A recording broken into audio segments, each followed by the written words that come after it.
And that's one of the things about religion that we have to remember when we're talking about that makes it such a hot topic issue is because we're talking about law. Who gets to be God? Who gets to be God's deputies? Who is the Most High? Who is the divine authority?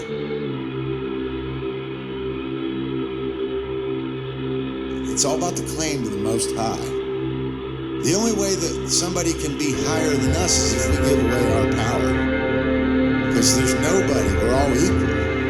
But we're not equal in our knowledge, so ultimately I think it does have to be a hierarchy, but it has to be a cooperative hierarchy like a bee colony.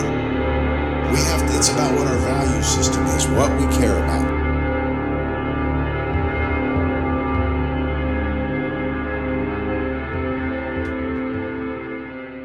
Hello, Hive Mind. Today is November 11th, 2020, 11/11/2020. I am your host, Douglas Martin, and welcome to the 30th Cubbywhole podcast, where important topics are unveiled, discussed, and tested. Our website is Cubbywhole.com. As of now, a new show is released every Monday at 6 p.m. Pacific Time and every Friday at 12 p.m. Pacific Time. On the last few shows, Nate and Brandon covered the imagination and methods of manipulation, and they're doing a terrific job laying the groundwork in a stepwise progression. So start at podcast 1 and work your way up to this show if you really want to get maximum value out of this podcast. I'd like to dedicate today's show to Mark Passio. He's been the greatest inspiration for all three of us here at the Cubbywhole. With his tireless efforts in his research and teaching natural law, we're going to do our part here to help carry the torch for the purpose of human freedom and ending slavery on this planet. I'd also like to give a shout out to Justin Padini and Jay Sampson. Guys, I had a great time at the Anarchadelphia conference in Philadelphia, and meeting up with you guys there made it a time of my life and made the trip worthwhile. So I hope you're listening and keep up the great work. Today we will be discussing how to recognize evil in our world and the perplexities of what makes it so elusive to us. And I'm also going to introduce Mark Passio's barriers to self-realization. We won't have time to fully flesh these out, but we're at least going to get them on the table for future discussions on the show. They're very important to understand on developing consciousness. We haven't really covered those yet, so I'm going to go ahead and introduce those. And my colleagues here at Cubbywhole will help to continue to flesh those out and better understand the barriers to self-realization, which are the five-sense illusion, ego identification, the left brain prison, and institutionalized belief. So let's begin. I want to start today with a quote from Jeremy Locke's book, The End of All Evil. And if you haven't read that book, I recommend you do so. It'll help give you a different perspective on some of these concepts and ideas concerning freedom. And we'll provide a link below here, and I want to encourage you to check that book out. So in chapter 1, the chapter is titled Freedom, and he opens with this paragraph. The definition of freedom is the infinite value of the human being. The definition of evil is the destruction of freedom. Everything that is evil teaches people that they have limited value. So when I first read that, it really struck me, I don't think most people have that concept in their mind concerning freedom. I think most people tend to think that freedom means that they can do whatever the hell they want. And I would suggest that freedom means responsibility to truth. And we understand how ambiguous the idea of truth can be to some people. And I would say that is largely due to, half of what is true is unseen and undetectable with our five senses and the limitations of our five senses. I also wanted to say that I would tell you that the infinite value of the human being is the capacity for understanding principles, and principles being first things. So this is what distinguishes us from the rest of the animal kingdom is that we have the capacity for reason and logic. And this capacity for understanding these principles is what makes us infinitely valuable as human beings. So, why is the concept of freedom so elusive to us? Well, for one thing, we're basically unfamiliar with it. The founding fathers of this country basically founded this country on Freemasonic principles. So this country and its ideals were founded on Freemasonic soil.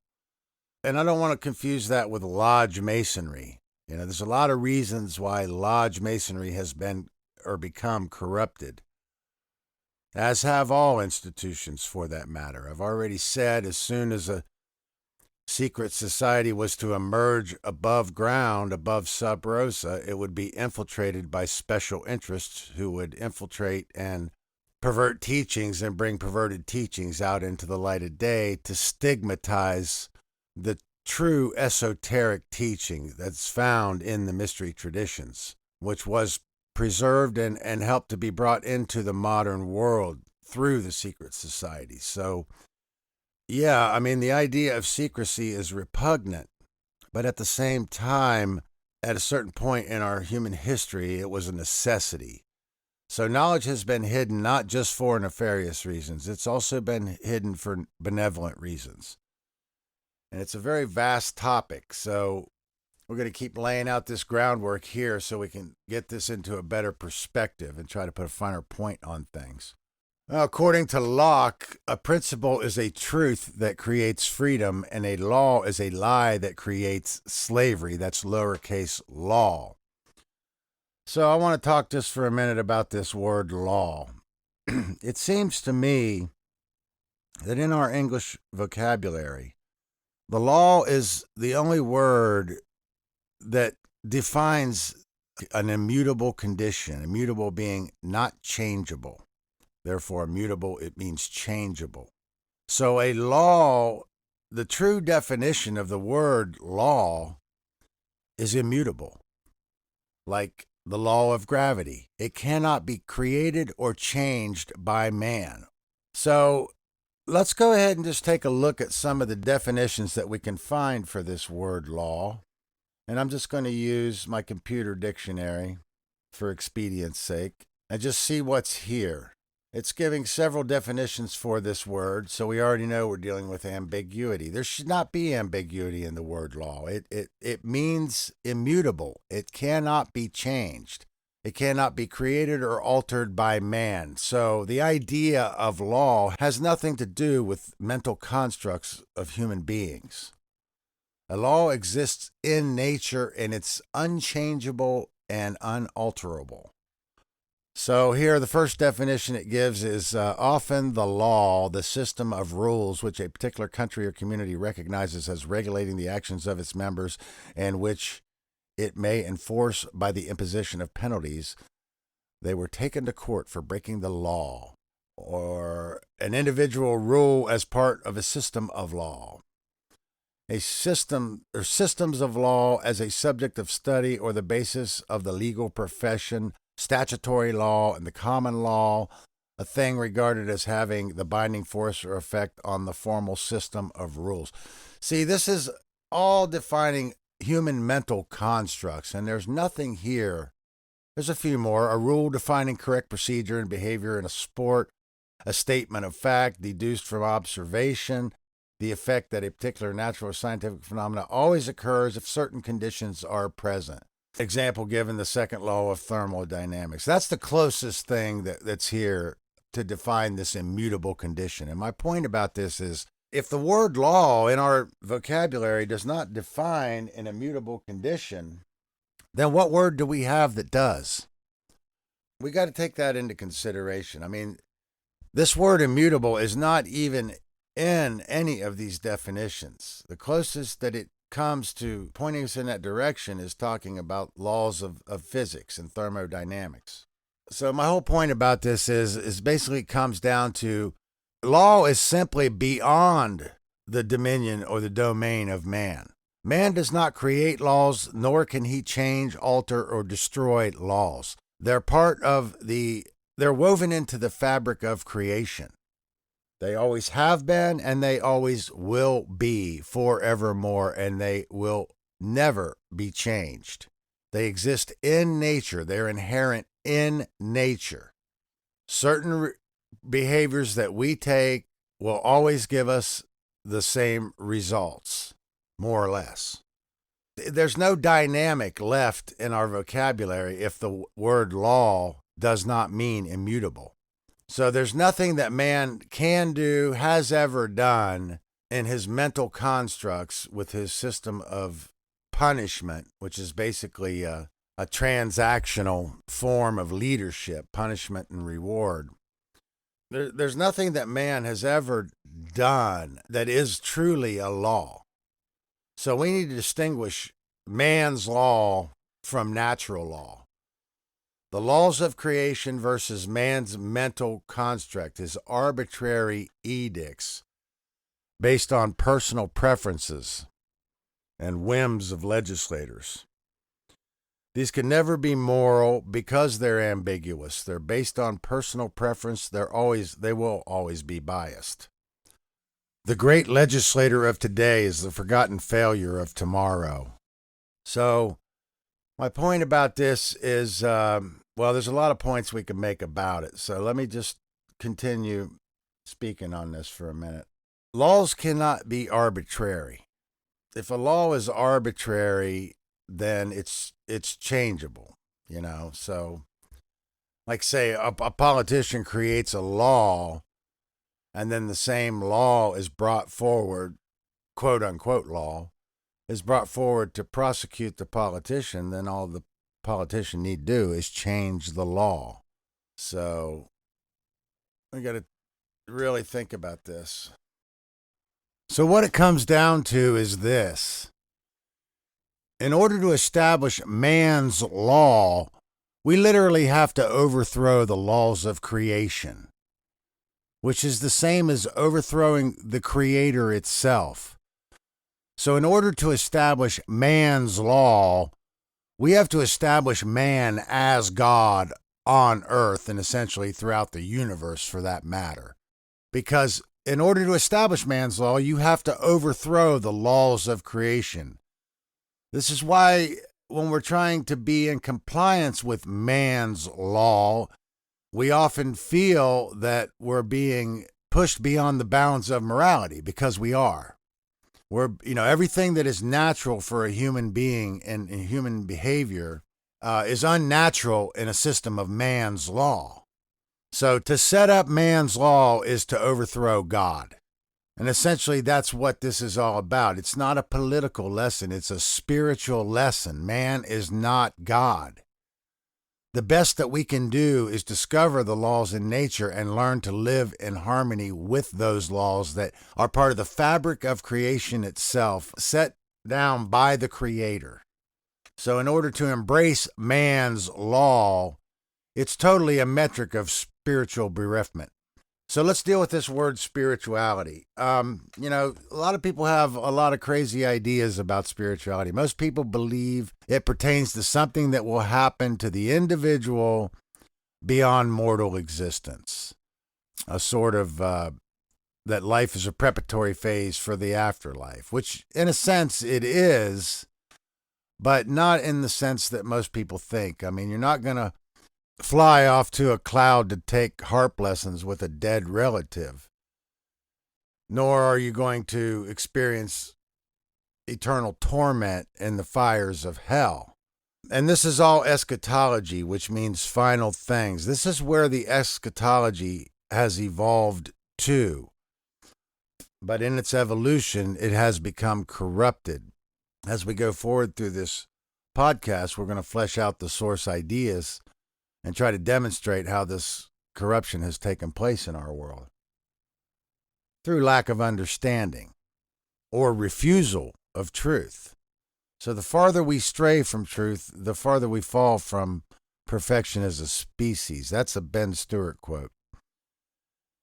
And I got a lot of inspiration from him in the early phases of my research. But it's true. The majority of the suffering in the world is basically due to not aligning ourselves with truth, which is the same as aligning ourselves with morality or the natural law or the natural laws of creation laid down by the Creator. So this concept of hell, hell isn't some place that you go to. It comes to you. It will visit you in the physical world. We have free will. And with that free will, we have the option to build a paradise, or we can build a hell or a prison on earth. Because the spiritual and the physical domain are happening in the same place at the same time. Mark had mentioned something about the tenets of the Egyptians is very profound, that he said that the Egyptians had two primary tenets. One was that ignorance is the only evil, and the other was that what happens here matters. So if we take a look at modern religions, we'll see that they put the emphasis on what's going to happen after this life rather than what's happening here now being the most important thing. So I just want to make sure I made all these points before I move forward. First of all, the afterlife has nothing to do with flying off to a cloud to take harp lessons with a dead relative, nor does it have anything to do with eternal torment in hellfire. But what's most important is what happens here. And whether or not we are or are not in alignment with truth will determine the results that we get here. And if we take a good look around at the results that we've gotten, it's a direct metric for how far we've strayed from truth. God's given us the greatest gift of free will, and that means that we can have anything that we want in this universe except for one thing, and it's the one thing that we seem to want the most. The idea that everybody wants the thing that they can't have. It's related to that. But it's also related to the refusal of truth. Man or, some men or people, they want to do whatever they want without consequence. And this natural law that we're talking about, it's also been referred to as the law of consequentialism. It's a dynamic that's laid down in the universe, or it's a law that's laid down in the universe that governs the dynamics of human behavior. Beings that have the capacity for reason and logic to make their own choices. This is what this natural law is about. So, we can have anything we want except for one thing, and that's control of the extant. And the need to control the extant is an action based in fear. And an action based in fear results in chaos. So, we need to learn this. This is part of aligning ourselves with truth. If we are compliant with man's, quote, law, all of our actions are actually, in fact, based in fear, because they're based in fear of repercussions or punishment that man's law has ordained for itself to issue punishment for those who are not in compliance with man's arbitrary edicts. So I'm going to give you an Albert Churchward quote right here. Well, before I go any further, let me just say this.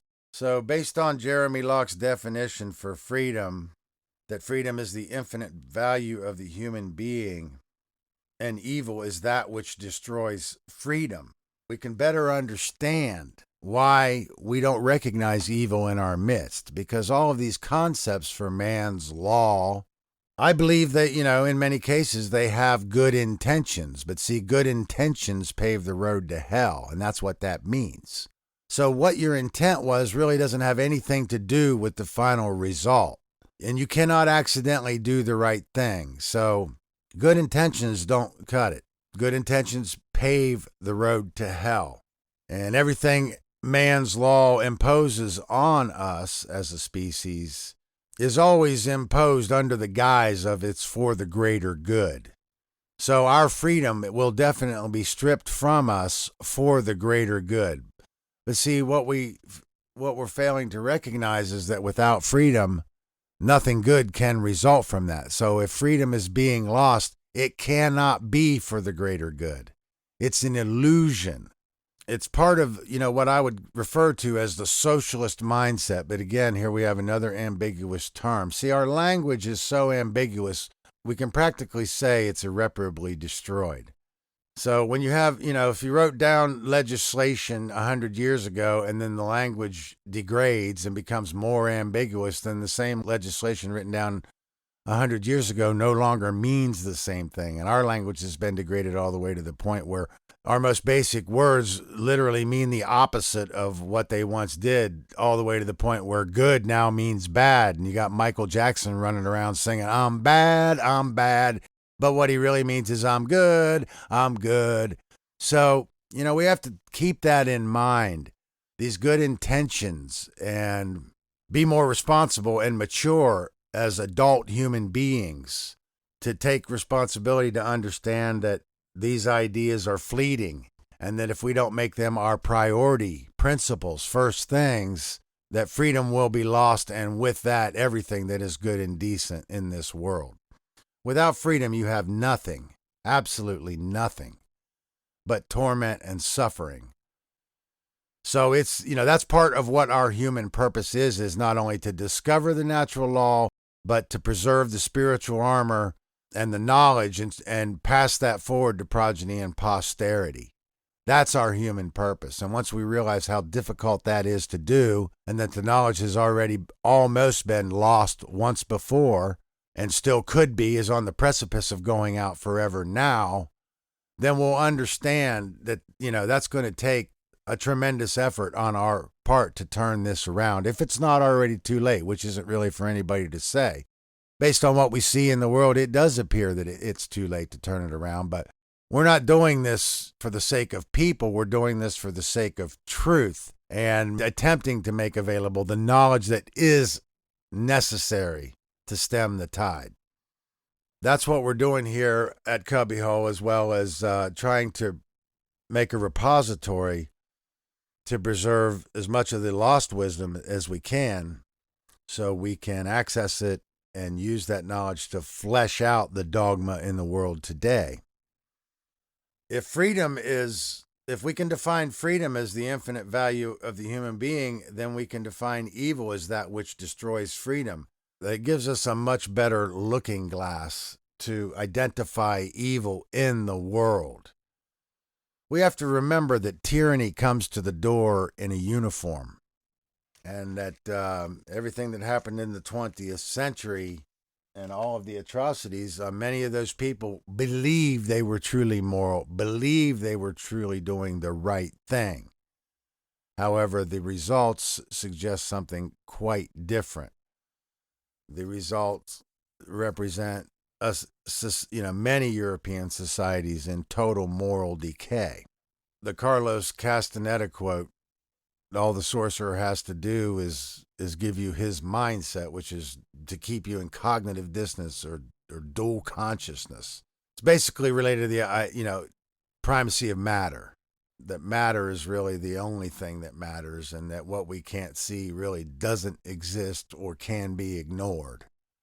And this is what leads us down the path. So part of the reason that the knowledge has been lost or compromised is because a lot of it deals with unseen forces, and the methods to discover these unseen laws of nature, they took a long period of time to develop. And once that's compromised, we could find ourselves in a situation where we could never recover it, if we haven't already. But no, we haven't, because it's still here with us, and we still have a chance to flesh this back out and help people learn and understand how to align with truth. So the socialist mindset, what I say, when I use the term socialism, I mean all forms of coercive government.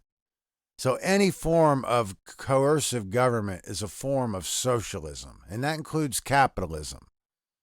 So this idea of capitalism, a lot of people think that capitalism is the only solution for communism, and they don't understand that, first of all, as long as you had any form of coercive control and centralized control of resources, which is what all forms of capitalism that we've ever experienced are in fact just forms of socialism, and that capitalism could only expedite what we know in the political sense as socialism or communism. It's a fast track to communism. That's all it ever could be, because there's never been any such thing as laissez-faire capitalism, because all of these ideas about economic controls or economic freedoms cannot exist when you have coercive government established in the world. But ultimately, money is a form of slavery as well, and it's a more powerful form of slavery even than government or socialism. So we have to keep that in mind and understand that I know a lot of people that have kicked statism that'll probably live the rest of their life and never kick the religion of money. And these are both religions, the religion of authority and the religion of money, in the sense that they hold us back from expanding and growing in consciousness. Therefore, they're holding us back from our progress as a species and evolving the species. They're stagnating our development because they create master-slave relationships in the world. They are forms of evil because they destroy freedom. So the idea of spirituality is not really pertaining to what happens to us in the afterlife. It's more pertaining to us, what's happening to us now. And this idea of enlightenment is really what the resurrection is about. When we're born into consciousness, when the child in us dies and the adult is born. In order for the adult to be born, we have to grow up. The child inside us must die. I don't know if you remember the movie The Omen, but that's really what that was about. The priest comes to him and tells the emissary who's adopted the alleged son of Satan that his son is the Antichrist and the child must die. And he attempts to murder his child rather than just grow up and realize that man's law is slavery.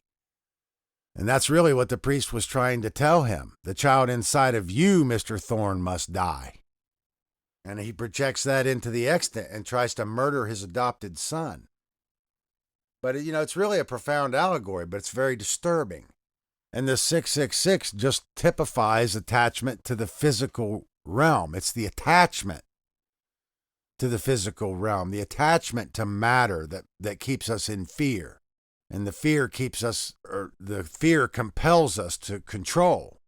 And the action to control results in more chaos. So what spirituality is, it's an ambiguous term. We're going to be continuing to discuss spirituality throughout the podcast.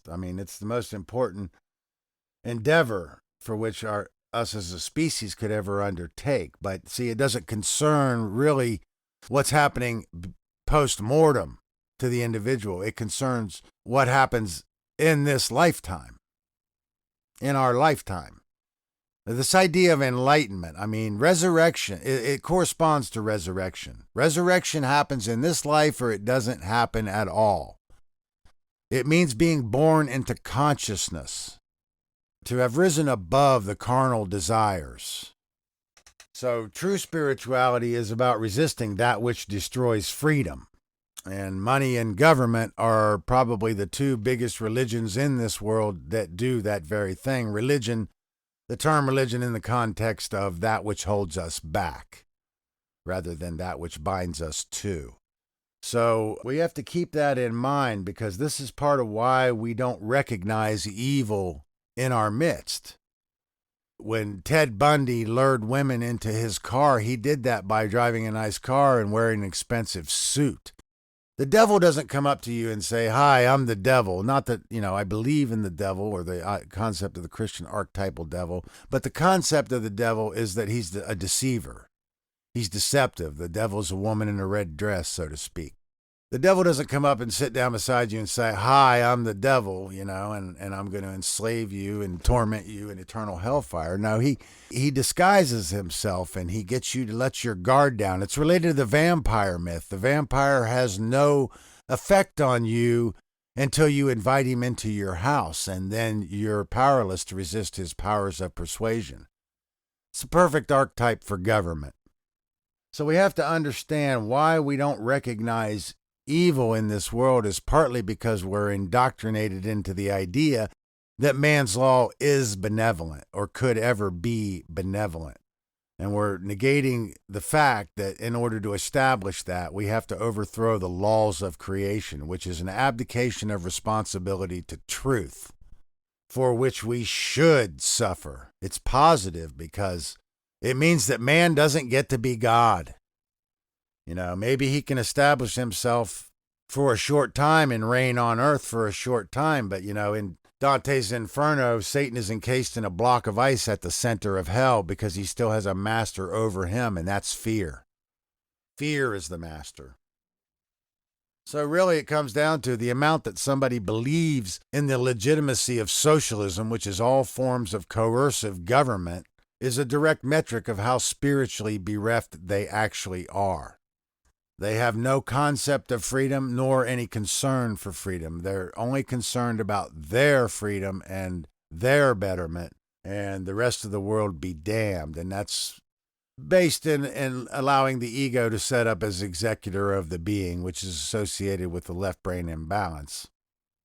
We're going to get into that a little bit when we talk about these barriers to self-realization. There's so many things I'm trying to jam-pack into this show, so I'm going to kind of take my time with it a little bit.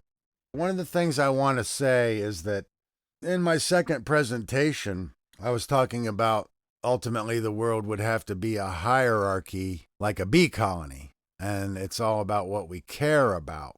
Ultimately, I suggested that the world does have to, result in some kind of hierarchical order like a bee colony, and everybody is using their talent to perform the task for the same great work is the whole idea. I just want to clarify a little bit what I'm talking about, because Nathan decided to use that at least for the beginning intro for this whole podcast series. So I'm hearing it every time I turn on the show, so I feel like I better clarify that a little bit. What I meant when I said that was it's about respect for the elders. And when I'm talking about the evolution of the mythos and the stellar cult people, which was the first phase in the evolution of the mythos, I'm talking about a civilization that had already learned the dangers and the evils of socialism, which is all forms of coercive government, and had abandoned it, never to return to it. And as a result, they created a civilization that lasted for hundreds of thousands of years, leading all the way up to the point where they had built the pyramids, which was the pinnacle of their achievement. So a lot of what I'll be talking about on this show is why those pyramids were built and what the significance of them being built actually is about. Because it's directly, if to hear me tell it, if we don't understand this about why the pyramids were built and what the stellar people were endeavoring to do, we're not getting out of this. And by this, I mean slavery, because all forms of government are forms of slavery. It creates a condition of duress in the world, and basically everything at that point is an adverse reaction to duress. So like in contract law, any contract signed under duress is null and void, because you're basically being forced against your own will. It's not really it can't be a true statement because you did it in an adverse condition in fear for your life or fear for your safety. So we have to keep that in mind. We don't understand that we're being held in a perpetual condition of duress, and that basically everything that happens in under those circumstances is an adverse reaction to duress. At that point, even morality becomes questionable. To be able to define what is self-defense and what is violence at that point becomes questionable. And those two things are distinguishable, and we need to be able to distinguish the one from the other. And the whole point is that if we impose man's law, then we're basically interfering with the natural law. We're impeding it. So it can't really take its course. Eventually it'll correct itself and bring it back into balance and, probably shake us off the planet like a bad case of fleas. But, we have to understand that it's our responsibility to discover truth and learn to live in harmony with it. If I sound a little preachy on this show, that's okay, because people need to hear it. Anybody that ever believed in the ideas of that coercive government or socialism or any form of government could ever be moral and legitimate are trapped in an ideological mindset known as dialectical materialism. And I talked about that in my second presentation as well, and I didn't say a lot about it, but yeah, it's all based in dialectical materialism, which is the idea that in order for growth to occur, it has to be born out of a struggle. So a lot of what we're doing on this show is endeavoring to show that that is absolutely not true and how to break out of this condition of dialectical materialism. So part of the problem is that people aren't willing to do it because it's difficult work and it's responsibility, and they got better things to do, like worshiping money all day. So you can't, ultimately we can't serve two masters, God and mammon, both, mammon being money, or government. Can't serve two masters, God and mammon, both, mammon being money or mammon being government. Because those things don't truly serve us as a species. They basically stagnate us and will ultimately lead to extinction. So we have to understand socialism, meaning all forms of government, and bureaucracy are responsible for the fall of every great nation in history, including Egypt. Egypt did revert back to socialism in the solar phase of the Mythos, which is the later phase. And I've already stated that we've been in this solar phase of this Egyptian mythos for 100,000 years, and that the pinnacle of its evolution is Christianity in the modern world. But all of the major religions in the modern world are based in Abraham doctrines, and while some of them share tenets from the lunar or assign tenets from the lunar phase and some from the stellar phase, Judaism and Islam, those are still based on Abraham doctrines, which is a solar doctrine. So you could say they're solar forms of this, or they're solar forms of stellar and lunar mythos. That means they've been perverted and corrupted or deteriorated. So we have to keep that in mind. When you're hearing me talking about the stellar mythos, this is why, because this is really the only example of an entire civilization that had understood and embraced these principles, and as a result, they had the most enduring civilization ever seen on Earth. Of course, a lot of people don't know about this. So we have to understand, why is this perplexing our seemingly, why is this perplexing scholars, our supposed best minds, why? Because a lot of the information that we need to understand it is not readily available in general curriculum. It's esoteric and we have to seek it out, and the rest of it was occulted. So we may even need to go into the secret societies to flesh it out. We don't really have to now because we have the internet, but we're probably not going to have that much longer. So if we haven't already started on that journey, I suggest we get started, because we don't have all the time in the world. And this idea of history repeating itself, those that don't learn the lessons of the past are condemned to repeat it. It's about not learning the lesson. Not that we're trapped in time cycles or cycles of time. That's a fallacy. We're not victims of being trapped in cycles of time. Consciousness. Time is an illusion, okay? Time is metriced by consciousness and levels of consciousness. But it's not, consciousness rises and falls in the sense that we go to sleep at night and we wake up in the morning and there's a rhythm. But it's us as a species, we can only be in growth or stagnation or de-evolution, which is an act of our sheer will. See, ignorance is an act of sheer will. So we're not trapped by cycles of time. So history only repeats itself when we refuse to learn the lessons from the past. If we're not going to learn from the lessons from the 20th century, then we have no interest in sustaining ourselves as a species, and we will go extinct. So it's our responsibility to really understand why so many were deceived and led to their grave in the 20th century.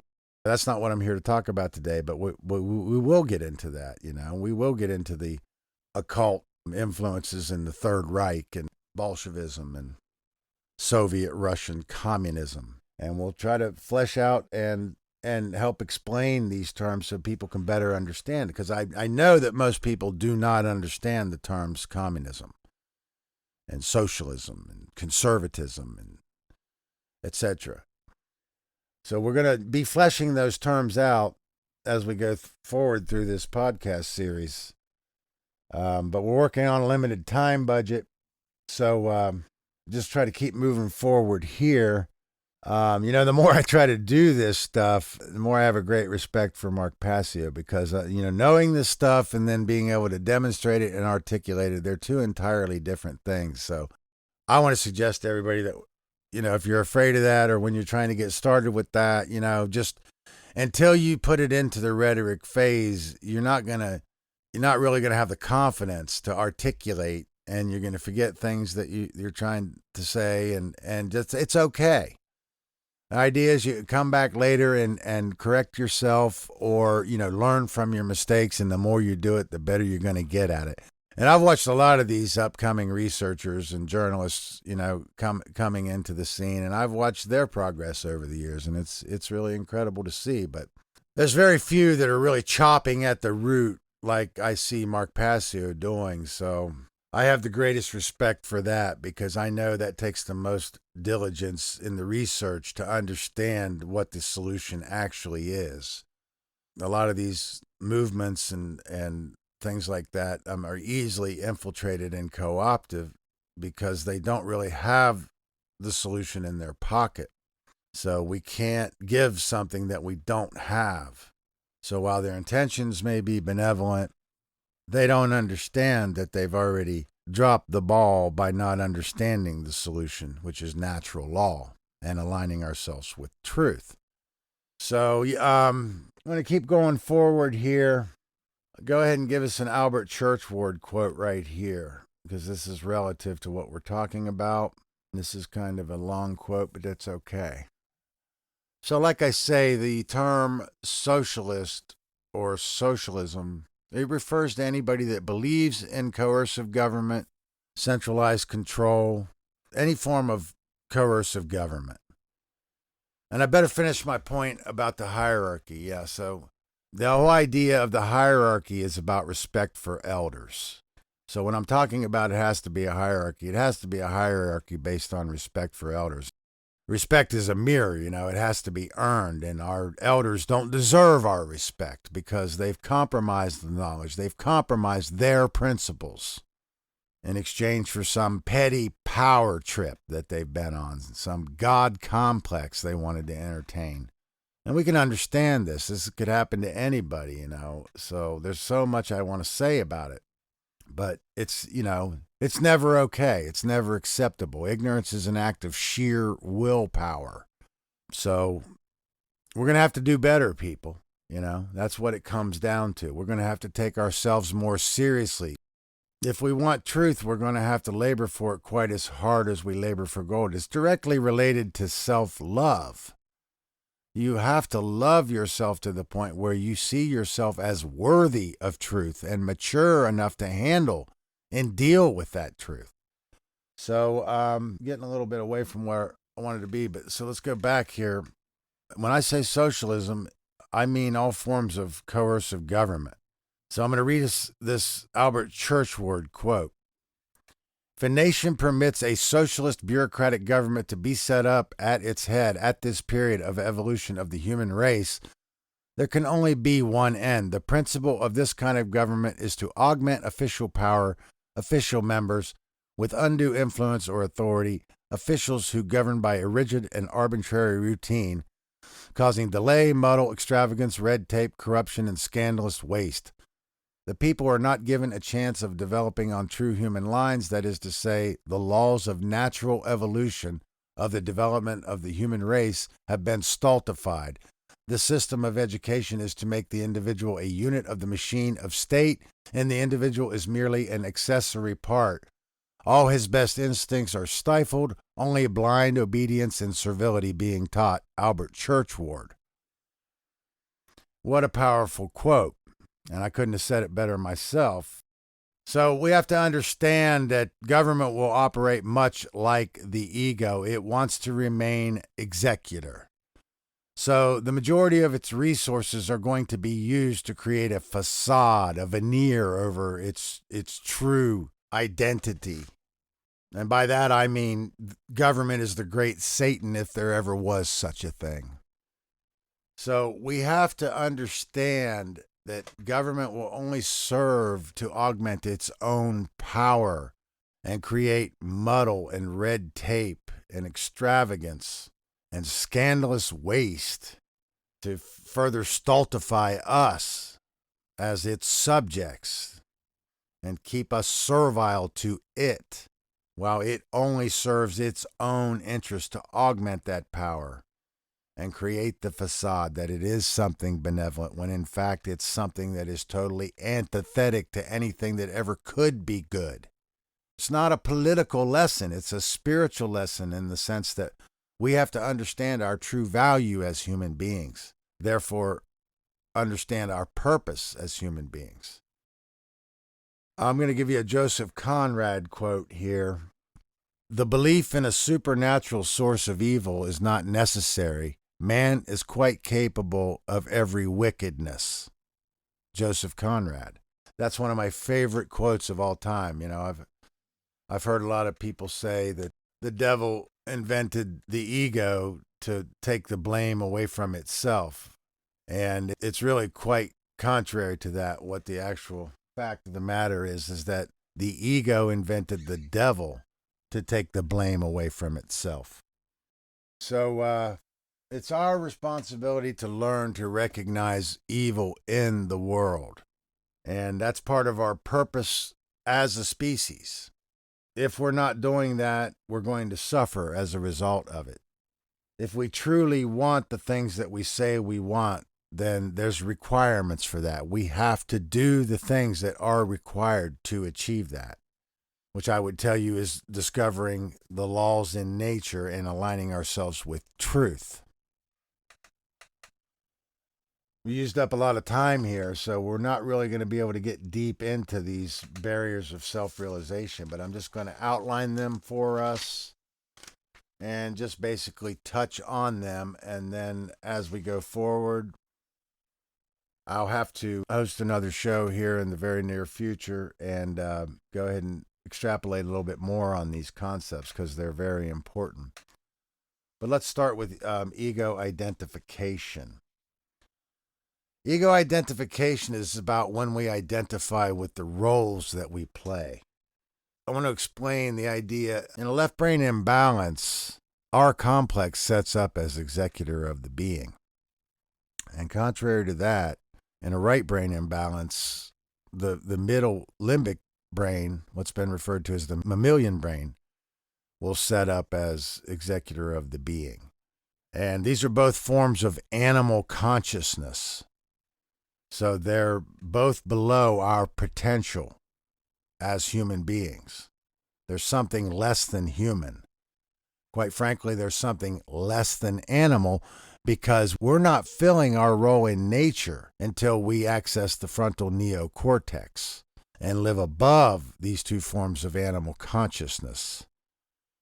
So we have to understand what these are and how this triune brain model in correspondence with this left-right brain paradigm is actually directly related to understanding this natural law. Because these are unseen forces and unseen powers and energies that operate in the time-space continuum at an unseen level. So the Egyptians were what you could call conscious cosmonauts who spent thousands of years discovering and understanding and developing methods to discover these hidden laws. And that's, so when I'm talking about the Egyptian mythos, that's really what I'm trying to get down to. But there's a lot to it. And in my view, there's very few people that are qualified to discuss it or explain it or demonstrate it. And I'm not saying that I'm any good at it either. I'm doing the best I can. But I certainly have done the research to a level where I do understand it.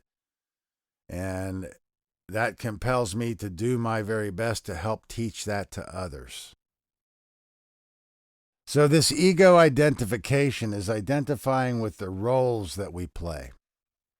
I am my job. I am a doctor. I am a cop. I am a politician. I am a school teacher. Or I am a working mother of two. I'm a working single mother. I am an engineer. I'm going to give you a few more examples. I am the color of my skin. I am my ethnicity. These are all forms of ego identification, and they do not represent who we are. These are roles that we play. These are experiences that we have in consciousness in the time-space continuum. This is not who we are. To say who we are is just to say simply, I am. I am all that is, all that will ever be. I am consciousness having an experience in the physical body. Simply, I am. We are self, capital S, self. We're all part of the same self. While ego is necessary for us to survive in the physical world, ego is the part of ourselves that allows us to interact with the physical world. It's the part of ourselves that allows us to put food on our fork and put it in our own mouth rather than the person sitting next to us. It's the part of the self that allows us to recognize, a steamroller that's about ready to roll over us and jump out of the way, or a tree limb that's about to fall on our heads and get out of the way. Ultimately, it's a tool. We can't allow the tool to set up as the executor of the being. We have to keep the ego in check and learn how to use it when we need the ego, not to let it set up as the executor of the being, because while the ego protects, it separates. So that's the danger in ego and ego identification. And there's a lot more to say about it. But like I said, I just wanted to introduce these topics today. Largely the show today was supposed to be about how to identify evil, and obviously it's going to go on into another show. So I'm just going to mention these barriers to self-realization so we can further flesh them out on a future show, because we're coming up on the end of running out of time here, people. So we've said a little bit about ego identification. Let's move on. And anything that I haven't fleshed out yet or have overlooked, we'll try to get it back out on a future show and further flesh out these barriers to self-realization. I feel they're very important, and I feel a lot of people have missed these. Another one was the 5 sense illusion. That's what keeps us trapped in, only identifying with the physical world. It's what gives us this empirical science paradigm that we have in the modern world. In order for something to be objective, there has to be an object. So we can ignore that which we can't detect with our 5 senses, So an example of this is like, infrared light, just because we can't see infrared with our 5 senses, does that mean it does not exist? That frequency does not exist? Or, like a dog whistle. A dog has an extended hearing range beyond ours and can hear a dog whistle where we cannot. Does that mean that the frequency does not exist? No, it does not. It absolutely exists. We just cannot detect it or decode it with the limitations of our 5 sense perception. We have to engage our higher sensory perceptions, what I would call the 6th and 7th senses, which I would say are, memory and clairvoyance. But we're not going to get into that right now. But we're talking about the 5 sense illusion. So if you've never seen the double slit experiment, I think Mark did a great demonstration of that in one of his early podcasts. I think it was number 7. That's very important to understand, that double slit experiment, because it really shows you and demonstrates the observer effect, and deals with a lot of tough questions in science about seen and unseen forces, and distinguish between particles and waves, and ultimately understanding the observer effect. So I do recommend you go check out Mark's podcast on podcast 7, and he really elaborates on this stuff. But like I say, I wanted to introduce these subjects here so we can further elaborate on them in future shows. And there's so many things that I wanted to say in this show, I'm just simply not going to have time to say. So let me just finish out touching on these barriers to self-realization, and then we're going to wrap up this show. But yeah, the ego protects, but it separates, and self-preservation becomes its highest directive. This is related to the idea of materialism, and this is what keeps us rooted in fear. This attachment to the physical existence, this existential mode of consciousness. We don't want to allow the tool to become the master. I've heard people say that people like to do the things that makes them forget themselves the most. This related to the Carl Jung quote: "Man will do anything, no matter how absurd, to avoid facing his own soul." People want to do things that they prefer to do the things that make them forget themselves the most. So there's a lot we can say about that, and this is related to ego identification. Self-preservation becoming the highest directive of the individual. So it's this attachment to the ego and this attachment to materialism that keeps us rooted in this ego identification, and definitely related to the left brain imbalance. So let's talk about the left brain prison. As I said, the left brain prison, or when we root ourselves into a left brain imbalance, our complex sets up as the executor of the being. So we're just action and thought without the emotional governing dynamic of the being and the behavior of the being. So want to understand that this left brain prison is what roots us in this materialism. It roots us in empirical science, empiricism, and leads us astray from truth because we only have half of a picture. And then the last one on the list was institutionalized belief. And I just want to say, putting our faith in man, that's the danger of institutionalized belief. We're putting our faith in man and basically adopting the religion of authority, which is man's, authority, and putting that higher than the laws of creation. So that's going to lead us astray from truth, which will lead to suffering, ultimately extinction. So, everybody thinks that all the institutions are corrupted except theirs, or all the other religions are corrupted except theirs has remained unscathed or uninfiltrated. And that's a fallacy. We have to understand that institutions may establish as benevolent, but will ultimately be corrupted for selfish and nefarious reasons, for control. That every institution has been infiltrated by dark occultism and the dark occultists, which are the dark psychologists that own this place, and that they're using hidden knowledge that we don't understand, that's dictating our behavior without our knowledge of it. We don't understand these influences because we've never studied them. We've never understood and learned the natural law that's being usurped by these charlatans, these usurpers. So we have to understand that institutions are a dangerous proposition because it props up the religion of authority, which leaves us at the mercy of men who are fallible.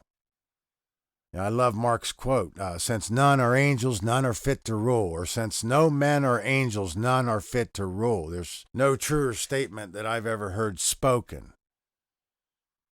The way I would say it is we can do better. We should know better. But, I love that statement because it's so true and it's powerful. But anyway, okay, well, we're running out of time. I'm really basically out of time, so I did okay, but there's a lot of things that I had prepared that I didn't get to cover, and obviously I've only touched on these barriers to self-realization, but we're going to further flesh these out in the future. I've got a lot more to say about how to recognize evil in the world, so I'm going to do a follow-up on this show and try to further explain these ideas. And just want to say thanks for listening, and hopefully you've received some value. from the material presented today. This episode is at its end, so please make sure to keep your eyes out for the next shows as Brandon and Nate go further into mind control. And make sure you watch all these shows in orders, that way you have a better understanding of the rest of the content that is to come. So, new show coming out every Monday at 6 p.m. Pacific time and every Friday at 12 p.m. Pacific time. Stay tuned for more. Thank you, and keep transcending dogma.